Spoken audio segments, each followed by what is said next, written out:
बदलापुरातील वालीवली जवळ भीषण अपघात झालाय। आयशर ट्रकची 4 वाहनांना जोरदार धडक बसलीये।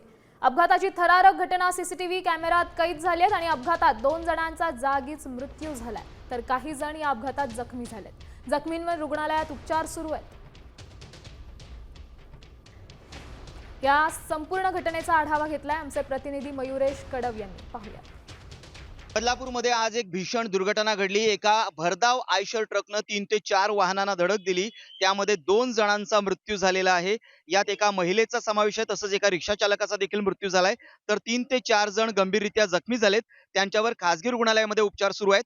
आपण पाहू शकतो हाच तो ट्रक आहे। हा वालिवलीच्या दिशेनं एरंजाडकडे जात होता। लाद्यांनी भरलेला हा ट्रक होता, मात्र ट्रक चालकाचं नियंत्रण सुटलं आणि ट्रकने 3 ते 4 वाहनांना धडक दिली। शेवटच्या क्षणी या ट्रकने एका कारला धडक दिली। त्या कारचा चेंदामेंदा झालाय।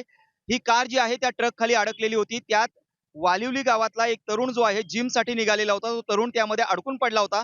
त्यानं गावकऱ्यांकडे बचावासाठी सुटकेसाठी मदत मागितली फोनवरून आणि त्यानंतर स्थानिकांनी शर्थीचे प्रयत्न करून या तरुणाची सुटका केलेली आहे। या घटनेचं सीसीटीव्ही फुटेज देखील समोर आलेलं आहे आणि या सीसीटीव्ही फुटेजमधनं हा अपघात किती भयंकर होता याची आपल्याला कल्पना येते। मयुरेश कडव, साम टीव्ही, बदलापूर। आता isakal.com आहे देशातील नंबर 1 ची मराठी न्यूज वेबसाईट। प्रत्येक अपडेटसाठी isakal.com ला नक्की भेट द्या।